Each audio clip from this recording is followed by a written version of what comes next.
The rain hammered the tin roof of the Ashborough Sheriff's Station like it was trying to break through, and Deputy Grace Holloway froze with her hand halfway to the doorknob, because the German shepherd, standing on the mat with a scuffed brown work shoe in his teeth, was staring at her like he'd been waiting his whole life for this exact morning.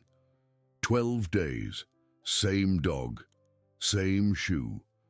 And this time, she wasn't letting him leave alone. Before we go any further, drop a comment telling me what corner of the world you're listening from, and hit that subscribe button so you don't miss stories like this one. She had been a deputy in that small mountain town in the eastern hills of Oregon for 6 years, and in all 6 years she had never seen anything like it. The first morning, Sheriff Ed Bowman had laughed and said it was probably somebody's runaway pet playing a joke on the world. The second morning, he had scratched his head. By the 5th morning, he had stopped joking. By the 12th, he had gone quiet.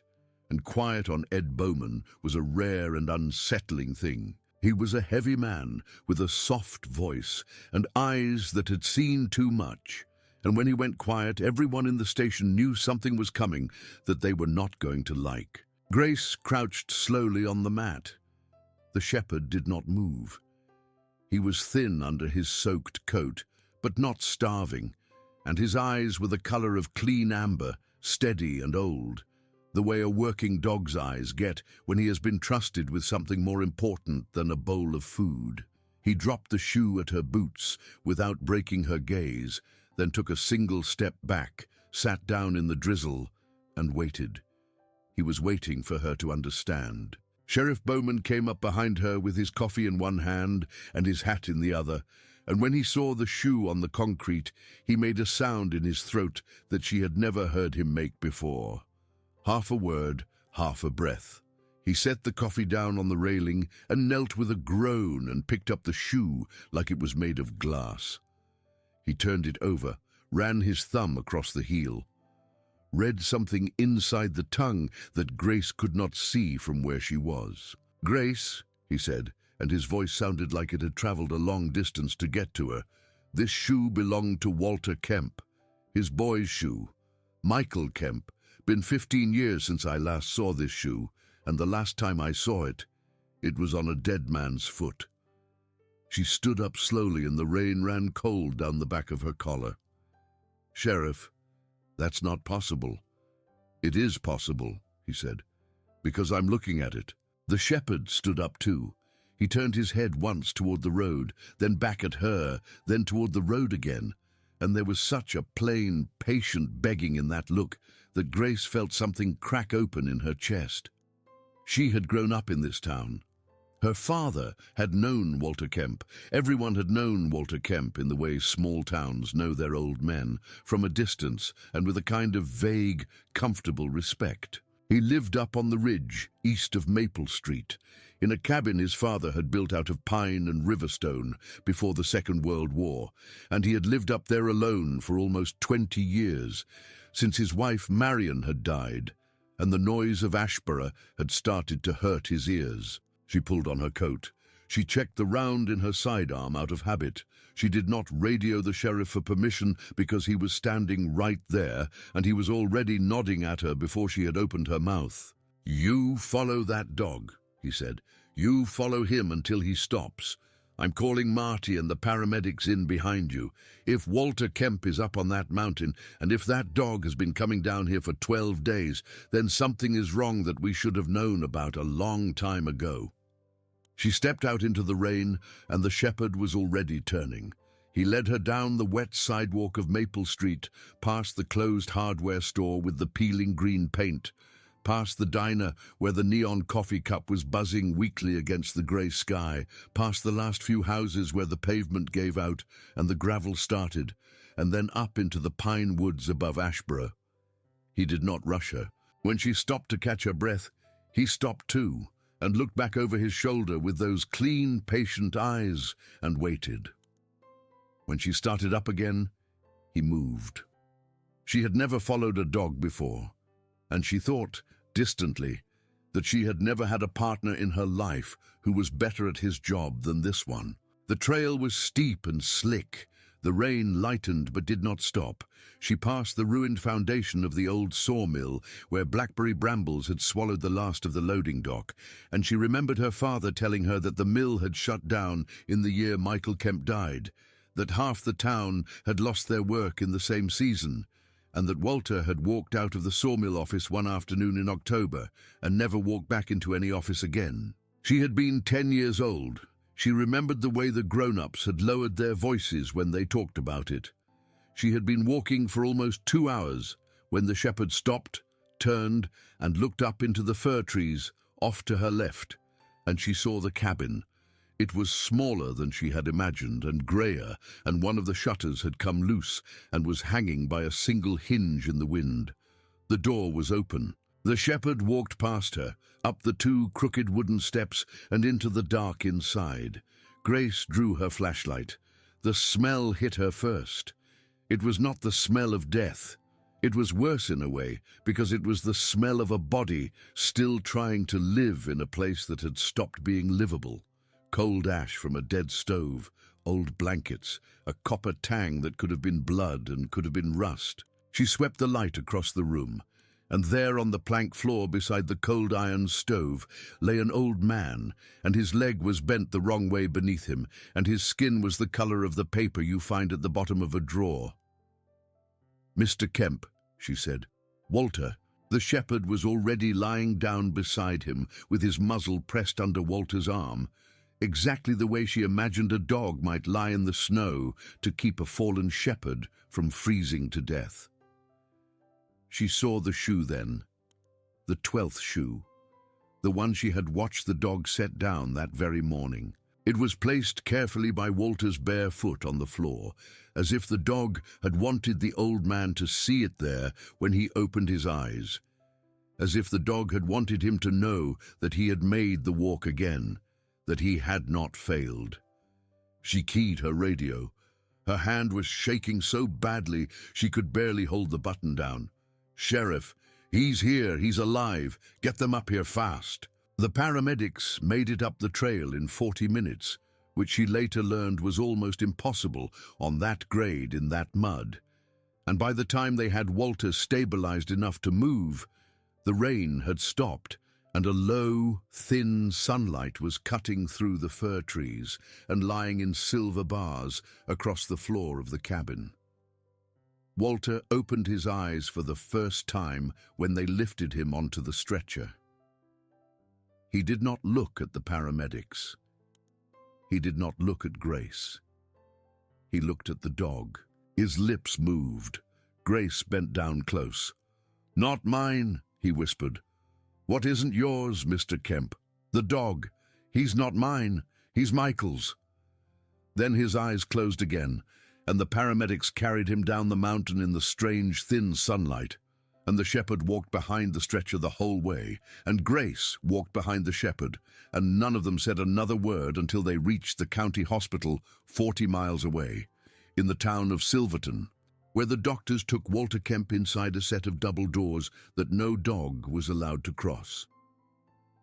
The shepherd lay down in the hospital parking lot. He would not eat the sandwich Grace bought him from the vending machine, and he would not drink from the paper bowl of water she set beside him. He watched the double doors. That was all he would do. He watched the doors, as if his job now was to make sure they opened again in the right direction. And Grace sat on the concrete curb beside him, with her uniform still damp from the mountain, and thought about the words the old man had whispered. Michael Kemp had been dead for 15 years. She drove back to Ashborough that night in the sheriff's truck with the shepherd in the passenger seat and a paper bag in her lap that contained the 12th shoe. Ed Bowman was waiting for her at the station with a fresh pot of coffee and a face that had aged 5 years in one afternoon. He set the shoe on the desk under the lamp, and Grace saw for the first time what he had seen that morning. Stamped inside the tongue in faded black ink were 3 initials: MJK Michael James Kemp. "He wore these to work every day," Ed said. "Custom made in Portland. Walter drove him down himself, back when Michael was about to start running the mill day to day. Walter said a man who was going to be responsible for other men's paychecks ought to have shoes that fit him properly. Michael thought it was foolish. He wore them anyway. He was wearing them the day he died. How did he die, Ed?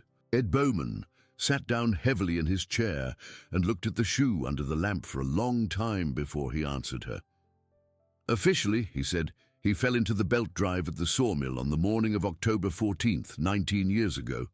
Officially, it was an accident. There was a witness, there was a coroner, there was a report I signed with my own hand when I was a deputy about your age, and I have wanted to unsign it for 15 years. Grace set the coffee down carefully. Ed, I know what I said. I know how it sounds. He rubbed his eyes with the heel of his hand. The witness was a man named Clyde Barrett, Michael's business partner, Walter's neighbor up on the ridge. And the story Clyde told me that morning had one thing wrong with it, and I never could figure out what it was, and neither could Walter. Walter spent the next 10 years trying to figure it out. His wife left him in her mind long before she left him in her body, because he could not talk about anything else. His daughter Rachel walked out of the house the summer she turned 21 and never came back because he had accused her fiancé of knowing something and refusing to say it. She married that fiancé anyway. She lives in Boise now. She has 2 children Walter has never met. Walter went up on that mountain and stopped coming down because coming down meant walking past the mill, and he could not walk past the mill. Grace was very still. Outside, the rain had started again. The shepherd was lying at her feet under the desk with his chin on his paws, watching Ed's face like he could understand every word. "So, who trained the dog?" she asked. Ed Bowman looked at her with an expression she did not know how to read. "That is what I have been sitting here thinking about, Grace, because Walter Kemp did not train that dog. Walter has been alone on that mountain for 20 years, and to my certain knowledge, he has never owned a dog. Michael owned a shepherd back before the accident, a pup he called Scout. Scout would have been 18 or 19 years old today if he had lived, which is older than any German shepherd I have ever heard of. This dog is maybe 4, 5 at most. This dog is not Scout." "Then whose dog is he?" "Grace," said Ed Bowman, "I have absolutely no idea." She drove home that night with the shepherd in the truck. He would not stay at the station, and he would not stay at the shelter. And when she opened the door of her small rented house on Elm Street and stepped inside, he walked in behind her as if he had been walking into that house every night of his life. She fed him. He ate. She set down a folded quilt in the corner of her kitchen. He lay down on it. He slept with one eye half open, watching the door. She did not sleep. She sat at her kitchen table with the shoe in front of her and thought. In the morning, she drove up to Ellen Whitaker's house, because Ellen had been leaving Walter a jar of soup on his porch every Sunday for the last 9 years. And if anyone in Ashboro knew the current state of Walter Kemp's life, it was going to be Ellen. Ellen was 71 and had been widowed twice, and ran the town's only quilt shop out of her front room, and she opened the door with a jar of blackberry preserves in one hand and a look of pure, unfiltered fear in her eyes when she saw the shepherd on Grace's heels. "You found him," Ellen said. She said it as a statement, not a question. She said it as if a rock she had been carrying for a long time had finally been set down. "You found Walter?" "Ellen," Grace said, "why does the shepherd look scared of you?" Ellen did not answer for a long moment. Then she stepped aside and opened the door wider and said, "Come in, Grace. There's a lot of things I should have told somebody a long time ago. Bring the dog." Ellen's front room smelled like lavender and old wood polish. She set the shepherd a bowl of water and sat down in a chair that had belonged to her mother, and she folded her hands in her lap, the way Grace's own grandmother used to fold her hands before she said something hard. "I did not train that dog," Ellen said, "but I know who did, and I know why. And I have been praying every morning for 2 weeks that the dog would make it down that mountain one more time, because I could not go up there myself, and I could not tell anyone why." Grace waited. "His name," said Ellen, "is Ranger, not Scout. Walter would never have called a dog scout again after Michael. This one he called Ranger because Walter's father was a park ranger and because Walter said that this dog had one job, and that job was to range down the mountain and find help if anything ever happened to him. He got him 3 years ago from a shelter over in Bend, a young shepherd whose owner had died. Walter drove all the way down there in that truck of his that shouldn't have made it. He came back with a pup in the front seat, and he called me the next morning, and he said, "Ellen, I am going to train this dog to save my life because there is nobody else who is going to." Why did he think he needed his life saved? Ellen's mouth trembled because he was afraid, Grace. He was afraid of Clyde Barrett. He had always been afraid of Clyde Barrett, and in the last 3 years he had gotten more afraid. Why? Because Clyde had started to come up to the cabin. He would come up with a bottle in his hand and a friendly grin on his face, and he would sit on Walter's porch and drink Walter's coffee, and he would talk about how the land was worth good money now, how a developer down in Bend wanted to build cabins for tourists all up along that ridge, how Walter was too old to keep the place up, how Walter was going to hurt himself one of these days out in those woods alone, and how the smart thing would be for Walter to sign the land over now and let Clyde handle the sale and take the cash and move down into town where a nurse could look in on him. And Walter would smile back and pour him more coffee, and every time Clyde left, Walter would call me at 10 o'clock at night, and he would say, "Ellen, he's going to kill me. He killed my boy, and now he's going to kill me and take my land." Did you believe him? Ellen looked down at her hands. I did not want to believe him. I told him he was lonely. I told him Clyde had probably grown into a better man in 20 years. I brought him soup on Sundays, and I told him he needed to eat something besides his own suspicions. I was wrong, Grace. I was wrong about everything, and I want to help you fix it before that man dies in a hospital bed and takes the truth with him. Grace felt the floor of Ellen's front room tilt slightly under her boots. Ellen, is Clyde Barrett still living up on that ridge? Second cabin past Walter's, 1/2 mile through the trees. He bought the parcel from the county for pennies right after the mill closed, and he has been sitting on it ever since, waiting for Walter to die. She drove back to the station with the shepherd, Ranger, in the passenger seat, and she thought about a man sitting in a cabin 1/2 mile through the trees, waiting for another man to die. She thought about the 12 mornings the dog had come down the mountain. She thought about how Clyde must have noticed those mornings too. And she thought about how a man who had been waiting patiently for 20 years for another man to fall might not stay patient forever. Once a deputy in a rain-soaked uniform started following his neighbor's dog into the woods. At the station, a car was parked in the lot that Grace did not recognize, a blue sedan with Idaho plates. A woman in her early 40s was standing beside it, wearing a wool coat too warm for the day, holding a paper cup of coffee she had not drunk. She had Walter Kemp's eyes. Grace knew that before she was close enough to see them clearly, because the woman was standing exactly the way Walter had stood in his own doorway, in the one framed photograph on the wall of his cabin, with her weight on her left foot and her right hand hooked in the pocket of her coat. "You must be the deputy," the woman said. "Ellen called me last night. My name is Rachel. I am Walter's daughter." Grace shook her hand. Rachel's grip was firm and cold. "I have not seen my father in 20 years, Rachel said. "I got on a plane from Boise this morning. I would like to see him. I am also aware that this is complicated. My husband was Michael's best friend growing up. My husband was in that mill office the morning Michael died. My husband was named in an accusation my father made to your sheriff in October of 2008. And that accusation is the reason I have not seen my father in 20 years. So before I go into that hospital, deputy, I would like to know one thing." "What?" "I would like to know whether my father was right." Grace looked at her for a long moment. "Mom," she said, "I am starting to think he was." Rachel closed her eyes. She did not cry.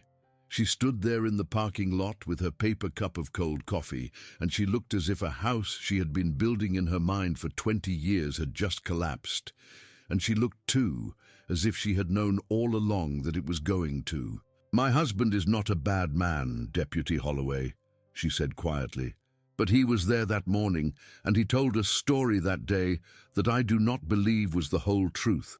And I have carried that around for 20 years without saying it out loud to another human being. If you are going up on that mountain, I would like to come. And if my father wakes up in that hospital, I would like to be there when he does." Grace nodded. "Get in the truck," she said. They drove to Silverton together with Ranger sitting between them on the bench seat. Rachel put her hand on the dog's shoulder without seeming to notice she was doing it, and Ranger leaned against her.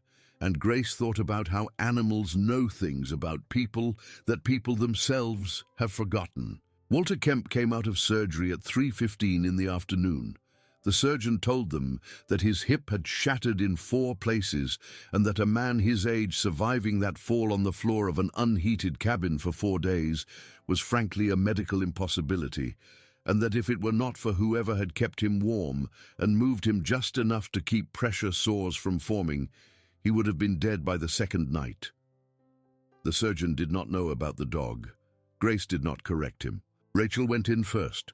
Grace stood outside the door with Ranger at her feet, who had somehow been allowed into the hospital because there was not a nurse in that building who was going to try to make him leave, and she heard nothing from inside the room for a long time. Then she heard Rachel crying, then she heard, very faint and very hoarse, the sound of Walter Kemp crying too, for the first time she suspected in 20 years. She let them have that. When Rachel came out, her face was red and swollen and calm. "He wants to talk to you," she said. "He remembers you following the dog. He is very tired. Please do not stay long." Grace went in. Walter Kemp looked smaller in the hospital bed than he had on the floor of the cabin, which she would not have thought possible.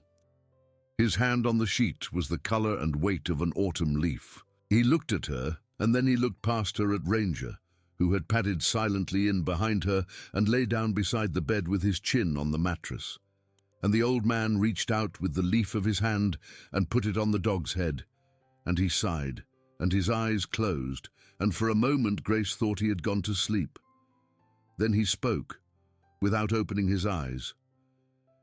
"Deputy, in the wood stove in the cabin, down under the ashes, there is a tin box. Get it before Clyde does." "Yes, sir." "He'll know I've been found. He'll come up tonight. There's a key inside the box and a name for the key. Do not talk to him about it. Do not tell anyone but the sheriff. Michael left it for me, and I could not do anything with it because I was afraid. And I'm not afraid anymore because I am not going home. Mr. Kemp." "I am not going home, Grace. That's all right. But my boy did not fall into a belt drive, and I would like the town to know that before I go. And I would like my daughter to know her husband did not do it. He knew, and he ran away from what he knew, and it wrecked her marriage without her ever understanding why, but he did not do it. Clyde did it, and Clyde has been on that mountain waiting to do it to me too." He opened his eyes then. They were the color of the amber in the shepherd's eyes. She wondered if that was why he had chosen this dog at the shelter in Bend. "Go get the box," he said. "Take the dog. He knows where." She and Rachel drove back up the mountain at dusk in the sheriff's truck, with a shovel and a flashlight and a service pistol and a German shepherd who watched the tree line the whole way. Ed Bowman met them at the trailhead in his own truck, with his rifle across the seat, and a deputy from Silverton named Marty Kowalski in the passenger side, because Ed was not a man who took chances anymore. "Grace," Ed said, "you sure about this?" "He said Clyde would come tonight." "Then let's beat him to the ashes." They walked up the trail in the last of the light. Ranger led. He knew the trail better than any of them. When they reached the cabin, the door was still hanging on its one hinge, and everything inside was exactly as they had left it, except for one thing. On the plank floor by the stove, where Walter's bare foot had been, there was a fresh boot print in the drying mud, a man's boot. size 12 at least, and it was pointed toward the stove. "He's been here already," Grace whispered. Ed nodded once. "Get the box." She knelt at the mouth of the wood stove and pulled out the grate. The ashes were cold and grey. She raked them out onto the floor with the edge of her flashlight. Under 3 inches of ash, wrapped in a scrap of oilcloth that had been folded and refolded so many times its creases were worn white, was a tin box the size of a paperback book. She lifted it out. She could feel something loose sliding inside it. She opened the lid. Inside was a key. It was a heavy brass key, the kind of key that used to open safe deposit boxes in small-town banks before the banks got bought up and the boxes got moved. Taped to the underside of the lid was a folded piece of paper. She unfolded it. Michael Kemp's handwriting, small, blocky, careful. "Bank of Ashborough, Box 417. If anything happens to me before I get this to the sheriff, the ledger is in there. Clyde has been stealing from the mill for 2 years. I confronted him yesterday. He said he would fix it. I do not think he will fix it. I do not think he can. Dad, if you are reading this, do not go to him alone. Take Sheriff Bowman. Do not trust anyone else. I love you." The paper was dated the 12th of October 2008, 2 days before Michael Kemp had died in the belt drive. Grace looked up at Ed Bowman. Ed Bowman looked at the paper. He read it once. He read it twice. Then he lowered it to his side and looked out through the empty doorway into the dark trees, and his face was a face Grace had never seen him wear. "Ed," she said. "He came to me," Ed said. "That week. He came to the station on the 11th of October. He wanted to talk to me about something. I told him I was on a call and to come back the next day. He never came back. On the 14th, I got the call from the mill. I have carried that for 15 years, Grace, and I never knew what he was going to say to me." "He was going to give you this note," said Rachel. Her voice was very quiet. "He was going to give me this note," Ed agreed. "And I was too busy to sit down for 5 minutes with a young man who was scared of his business partner." Ranger's head lifted. His ears went forward. He did not growl. He did not bark. He simply stood up and turned toward the door, and every hair on his shoulders rose, and Grace's hand went to her holster before she had decided to move it. Boots on wet leaves, coming up the trail. "Get behind the stove," Ed whispered. "Marty, off to the side. Grace, kill your light." She killed the flashlight. The cabin fell into a deep blue darkness. Ranger did not move. Rachel had crouched down against the wall with the tin box clutched to her chest and her eyes wide as a child's. The boots came up the 2 crooked wooden steps. A shape filled the doorway. A tall man, broad shoulders, a flashlight in his left hand, unlit, a tire iron in his right. "Walter," the man said, softly, conversationally, the way a friend might come in for coffee. "You in here, buddy? Heard you were up and moving around. Thought I would come check on you." He stepped inside. He flicked on his flashlight. The beams swept across the plank floor, across the ash Grace had raked out of the stove, across the empty tin box open on the floorboards. He stopped. Clyde Barrett was 59 years old, and he had the shoulders of a man who had worked timber his whole life, and Grace could see the exact moment the picture assembled itself in his head. He saw the ash, he saw the box, he saw the outline of a shepherd standing in the deep blue dark by the wall, and she watched the friendly grin fall off his face like a mask he had forgotten he was wearing. He turned to leave. Ed Bowman stepped out of the shadow with the rifle across his chest. "Clyde," Ed said, "you are going to want to put that tire iron down." Clyde froze. He did not put the tire iron down. He looked at Ed. He looked past Ed at the doorway, which was blocked, and he looked back into the cabin, where his flashlight beam finally found Grace with her sidearm drawn, and Marty with his own weapon up on the far side of the wood stove, and Rachel crouched against the wall with the tin box in her hands. "Rachel," he said.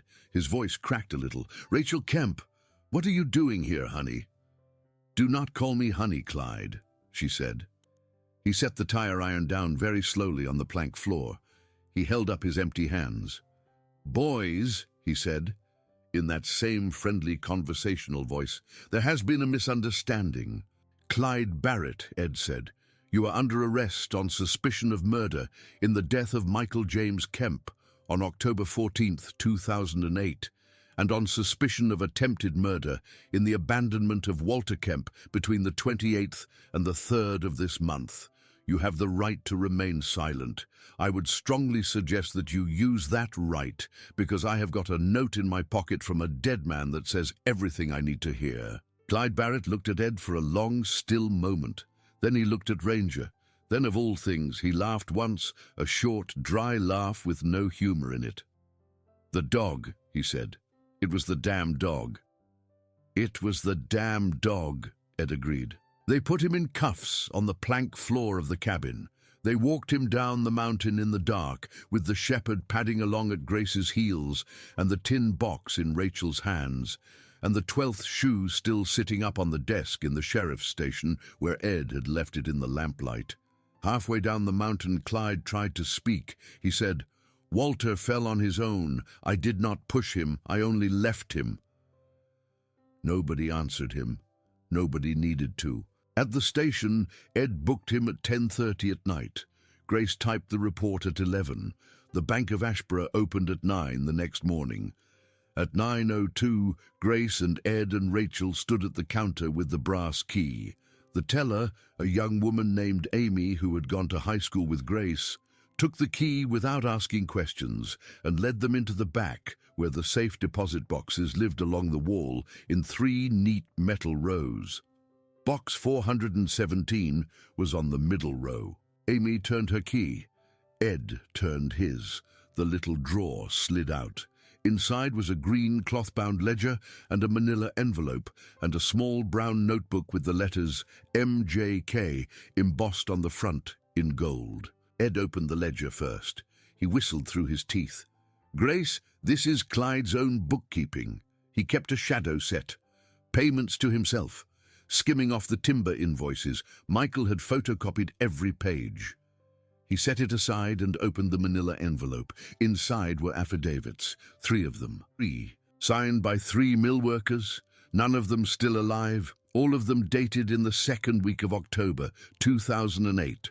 All of them stating that they had overheard Clyde Barrett threatening Michael Kemp on the morning of the 12th of October.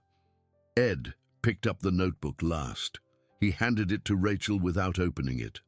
"This one," he said, "is your brother's. You should read it first."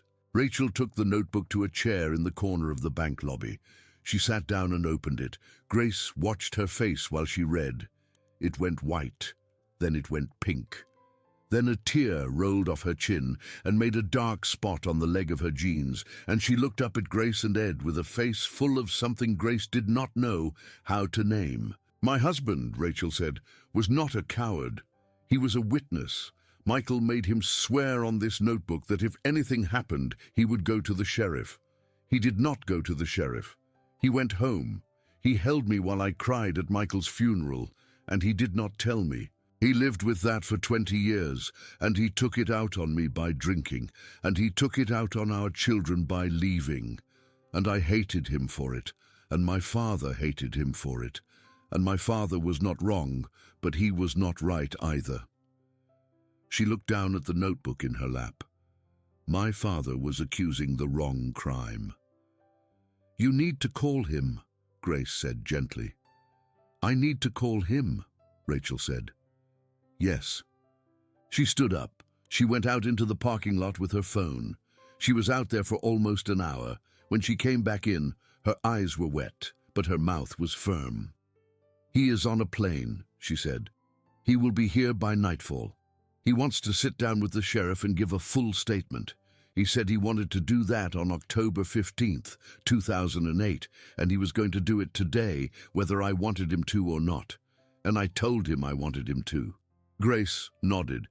She thought about a marriage that had spent 20 years walking around a locked room in its own house, and about what it might mean now for that door to finally open. She did not know if it was good. She did not know if it was too late. She thought that at least it would be honest, which was more than most of the last 20 years had been. They drove back to the hospital in the afternoon to tell Walter Kemp. Ranger rode in the passenger seat again. He seemed to understand that the drive to Silverton was now a regular route in his life, and he settled his chin on the dashboard and watched the pines go by. Walter was awake. He was propped up on his pillows. His color was still bad, but his eyes were clear. When Rachel walked into the room with the small brown notebook in her hands, he saw the letters on the cover and closed his eyes and pressed the back of his hand against his mouth, and he did not open his eyes again for a long time. "He was so scared, Dad," Rachel said. "He wrote it all down. He wanted the sheriff to know." "I know," Walter whispered. "I always knew he wrote it all down. He wrote everything down. He was that kind of boy." "Clyde is in the county jail." Oh. That one small word carried a weight Grace would remember for the rest of her life. 20 years of a man's grief and a man's rage folded down into a single soft syllable in a hospital room in Silverton, Oregon, on a Wednesday afternoon. "I would like to talk to your husband," Walter said. "When he gets in, I would like to apologize to him. I said things to him that were not fair. I did not know he was carrying what he was carrying. I did not give him a chance to put it down. He'll come, Dad, and I would like to see the children." Rachel put her face in her hands and wept. Grace and Ranger stepped out into the hallway. Grace leaned against the cool concrete wall and closed her eyes. Ranger sat down beside her and leaned his weight against her leg the way he had leaned against Rachel in the truck. And she thought about the fact that she had lived 31 years in this world and had never known that a dog could be a witness in a murder case, and that a witness could be a healer, and that a healer could weigh 80 pounds and eat kibble out of a paper bowl in a parking lot. She was pulled out of that thought by her radio squawking on her hip. "Grace." Marty Kowalski, Silverton PD. His voice was thin and tight. "We got a situation at the jail. Clyde is asking for the sheriff. He is asking specifically for the sheriff.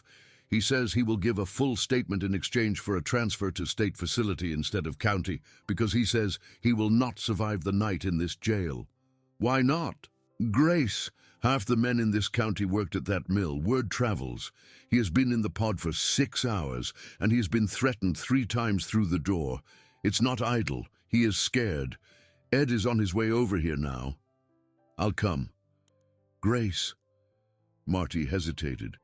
"There's one more thing. He is asking for the dog." She stopped moving. "Say that again." "He is asking for the dog. He says he will not give a statement unless the dog is in the room. He says the dog is the only living thing that knows the whole truth of the thing he did, and he says he needs to see it in the dog's face before he can say it out loud."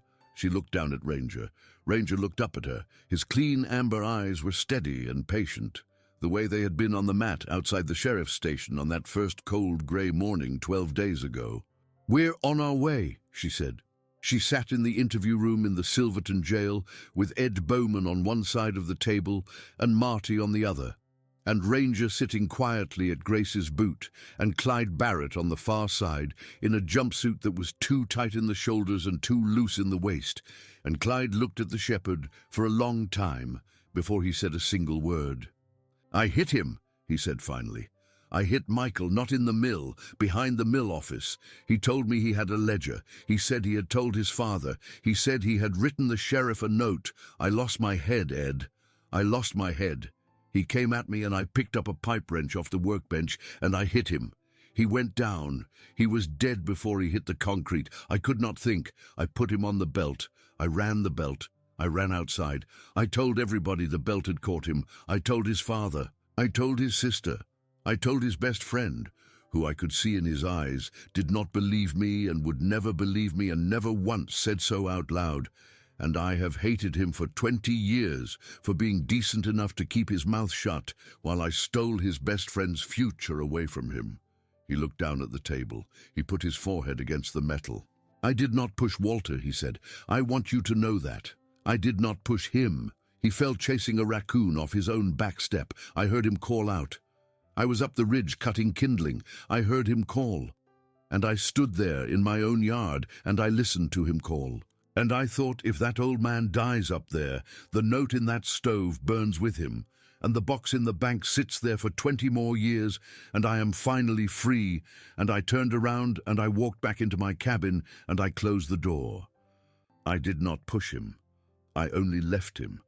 I only left him to die alone in a cold room because I was too much of a coward to do it with my own hands. And every morning for 12 mornings, I watched that dog walk down the mountain with a dead boy's shoe in his teeth, and I told myself the dog was going to die too, because a dog that old cannot walk that trail every day forever. And if the dog died, then Walter died. And if Walter died, then Clyde Barrett lived free. He lifted his head. He was crying. Grace had not expected him to cry. "But the dog did not die," Clyde said. "And Walter did not die, and I did not sleep. I did not sleep in 12 days. I sat in my cabin, and I listened for the dog every morning, and every morning I heard him, and every morning I thought this was the morning the dog would not come back, and every evening I thought this was the evening a deputy in a green uniform would come up the trail. And last night both of those things happened at once. And I want to tell you that I have never been more relieved in my life." He looked at Ranger. "Thank you," he said to the dog. Ranger did not move. He watched Clyde's face with the same patient eyes. Ed Bowman turned off the recorder. He stood up. He put his hat back on his head. He said to Marty quietly, "Get his transfer papers filed by 5 o'clock. He's not going to spend a night in this pod." Then he walked out. Grace walked out with Ranger. In the hallway, Ed leaned against the wall and closed his eyes for almost a full minute. When he opened them again, he looked at Grace and said, "In 30 years of wearing this badge, that was the strangest thing I have ever seen. And you know what, Grace? I do not think anything is going to top it now." "No," she said. "I don't think it will." They drove back to Ashborough in the dusk. Ranger sat in the passenger seat. Grace turned on the radio to the AM station out of Silverton, and a country song came on that her father used to sing when he was mowing the lawn. And she rolled down the window and let the cold pine-smelling air blow through the cab, and she did not cry, but she came close. Walter Kemp did not go home. He recovered enough over the next 3 weeks to sit up in a chair, to eat solid food, to hold a fork with a hand that trembled but did not drop. He never walked again. The doctors told him the hip was too badly shattered for a man his age to rehabilitate. He accepted that with the same soft quiet with which he had said, "Oh," in the hospital room when Rachel had told him Clyde was in jail. He was moved to an assisted living facility in Silverton, in a small ground-floor room with a window that looked out on a stand of pine trees, and Ranger was allowed to live there with him because the director of the facility was a woman named Dorothy Manning, whose late husband had been a mill worker in Ashborough in the year Michael Kemp died. And when she heard the story, she said that any dog who had walked 12 mornings down that mountain would sleep by any bed he wanted in her building for the rest of his life. Rachel and her husband moved into Walter's cabin. They cleaned it out. They fixed the shutter and rehung the door. Rachel's husband, whose name was Daniel, sat with Walter for 6 hours the first day he arrived from Boise, and neither of them told Grace what was said. But she saw them both come out of that room, red-eyed and quiet, and holding onto each other's forearms, the way brothers hold onto each other at a funeral. Rachel's 2 children, an 11-year-old girl named Emma, and an 8-year-old boy named Jack, came out from Boise on the weekend, and they met their grandfather for the first time in a small ground-floor room with a view of the pines. And Grace, who happened to be in the hallway that afternoon, saw the little boy climb up on the old man's lap without hesitation, as if he had been climbing up on that lap his entire life, and she had to walk outside to breathe. Clyde Barrett pleaded guilty in county court 6 weeks later. He was sentenced to 25 years in the state penitentiary near Salem. He did not appeal. He asked at the hearing if he could send a letter to Walter Kemp. The judge left that up to Walter. Walter said no. The land dispute unwound itself quietly over the next year. The developer in Bend, who had been the intended buyer of the Ridge parcels, backed out of the deal the moment the story hit the paper. Clyde's cabin was sold to pay legal fees, and the parcel eventually reverted to the county, which put it into a conservation easement at the request of Rachel and Daniel Kemp. There would be no tourist cabins along the ridge above Ashborough. There would only be pine trees and rain, and the wind that came down off the ridge and smelled the way it had smelled for 100 years. Ed Bowman retired in the spring. He had been thinking about it for a year, he told Grace, but the Kemp case had made up his mind for him. A man ought to leave his job in a season when he has done his best work in it, he said. I have done my best work in it. I am going to go fish for steelhead until my knees give out. He recommended Grace to the county commissioners as his replacement. She was sworn in as Sheriff of Ashborough on the 15th of April, at the age of 31, which made her the youngest sheriff in the county's history. She kept the 12th shoe on her desk under the lamp, right where Ed had first set it down. She did not explain it to visitors. She did not need to. Everybody in Ashborough knew what the shoe was now. Everybody in Ashborough had learned the whole story that spring, from the diner on Maple Street to the Sunday service at the little white church up on 4th Street to the fence lines between the houses out on Larch Road. And everybody in Ashborough would remember that story for the rest of their lives. Walter Kemp lived for 2 more years in his ground-floor room with the view of the pines. Ranger lived beside him the whole time. The old man taught his grandchildren to whittle small animals out of pine wood on Sunday afternoons. He taught his daughter to make his mother's blackberry cobbler from a recipe he had never written down. He and Daniel spent long, silent hours together on the little concrete porch outside his room, drinking coffee and watching the trees. And Grace, who dropped in on him every other Tuesday, whether her calendar allowed for it or not, thought that those hours might be the most important thing that had happened in either of their lives. On a Sunday morning in late September, in the 2nd year, Walter Kemp did not wake up. He went in his sleep, with Ranger's chin on the edge of the mattress and the window cracked open to let in the smell of the pines. Dorothy Manning called Grace at home before she called anyone else, because Grace had asked her to. Grace drove up to Silverton in her uniform. Rachel was already there. She was sitting in the chair beside the bed with her hand over her father's cold hand, and she was not crying. She was smiling in a very small, quiet way, the way a person smiles at the end of a long and difficult story that has, against all reason, worked out. The funeral was held at the little white church on 4th Street in Ashborough, and the whole town came, and Grace was one of the pallbearers, and Ranger walked beside the casket up the aisle without a leash, and no one thought to try to stop him. He lay down beside the casket at the front of the church and did not move through the service. When it came time for the eulogy, Rachel stood up at the pulpit with a folded piece of paper in her hand, and she opened the paper and she looked at it for a long moment, and then she folded it back up and set it aside. My father, she said, was a stubborn old man. He was often wrong about small things. He was almost never wrong about big ones. He knew for 15 years that the world had done a wrong thing to his boy, and he sat with that knowledge alone on a mountain because he could not find one other soul who would help him carry it. And finally, when he could not walk anymore and he could not shout anymore, he sent a dog. And the dog was heard. That is really all I have to say. If you are ever in a room where somebody is trying to tell you something you do not want to hear, please sit down, listen. You do not have to believe them right away. You only have to be willing to hear them. My father spent 20 years alone on a mountain because he could not find anybody in this town willing to hear him. And I do not think this town is going to make that particular mistake again. And I hope no town anywhere makes it, ever. She stepped down from the pulpit and walked to the front pew and sat down, and she put her hand on her husband's knee, and he put his hand on top of hers. After the service, they buried Walter Kemp beside his wife Marion and his son Michael in the small hillside cemetery east of town. It was raining lightly.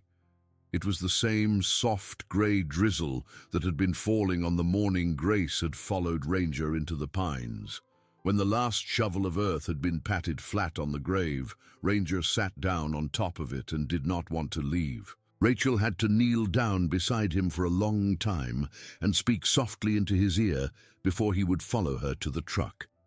Ranger came home to live with Grace because Rachel and Daniel had promised Walter that Ranger would go to Grace, because Walter had said one afternoon on the concrete porch in Silverton, watching the trees, that the dog had chosen her that morning on the sheriff's mat, and that the dog's choices ought to be respected. Ranger lived 7 more years with Grace on Elm Street in Ashborough. He slept on the folded quilt in the corner of her kitchen. He rode in the passenger seat of the sheriff's truck. On every patrol, Grace ran up into the ridge. He met her husband when she got married 2 years after Walter's funeral to a park ranger named Tom Whitlock, and he watched Tom carefully for a full week before he decided that Tom was acceptable and lay down at his boots as freely as at Grace's. He met their daughter Marion, named for Walter's wife, on the day Grace and Tom brought her home from the hospital in Silverton, and he lay under her crib for the entire first month of the baby's life. And Grace never once worried about the baby because Ranger was on the job. He died in his sleep on a Sunday morning in late September, exactly 9 years to the day after Walter Kemp had gone the same way. Grace buried him in the yard on Elm Street under a young dogwood tree. She set a river stone at the head of the grave. On the river stone she painted 3 letters in careful black ink. She painted them the way Michael Kemp had painted his initials inside the tongue of his work shoes, small and blocky and steady, with the patience of a person who wanted the letters to last. The letters were MJK, because Ranger had never been Walter's dog. Ranger had been Michael's dog too, in the only way that mattered. The 12th shoe still sits on the sheriff's desk in Ashborough. It is under a small glass case now. Grace's successor, a young man named Eli Ramirez, who was 6 years old when Michael Kemp died in the belt drive at the sawmill, keeps a framed card next to it. On the card, in Grace's handwriting, is a single sentence. Every morning for 12 mornings, a dog walked 6 miles down a mountain in the rain to save a man he loved. So, if you think one person can't change the world, consider that this one wasn't even a person. That is the story of Deputy Grace Holloway and Sheriff Ed Bowman and Walter Kemp and Michael Kemp and Rachel and Daniel and Emma and Jack, of a man named Clyde Barrett, who chose the wrong thing for 20 years and finally chose the right thing in an interview room in a jail in Silverton because he could not look a German shepherd in the eye and lie, and of a shepherd named Ranger, whose bones lie under a dogwood tree in a small yard on Elm Street in a town called Ashborough, where it rains most mornings from October to May. The rain still drums against the windows of the sheriff's station on Maple Street. If you go there in the fall, you can stand on the sidewalk and look up into the pines above town and imagine a dog on a trail and a shoe in his teeth and a man alone in a cabin and a deputy in a wet green uniform who decided on the 12th morning that she was going to follow. Some stories end with a fanfare. Some stories end with a whisper. This one ends with a promise, which is the quietest kind of ending there is, but also the kind that keeps its shape the longest. The promise is this: if somebody in your life is trying to tell you something, listen. If a dog is trying to lead you somewhere, follow. If an old man on a mountain has been calling for help for 20 years, believe him. That is the whole of it. If this story moved you, if it made you think of somebody in your own life who needed to be heard, do me a small favor and leave a comment telling me about them. And give this video a like so more people can find it, and subscribe to the channel so you don't miss the next story, because there is always another one waiting, and I would like very much to tell it to you.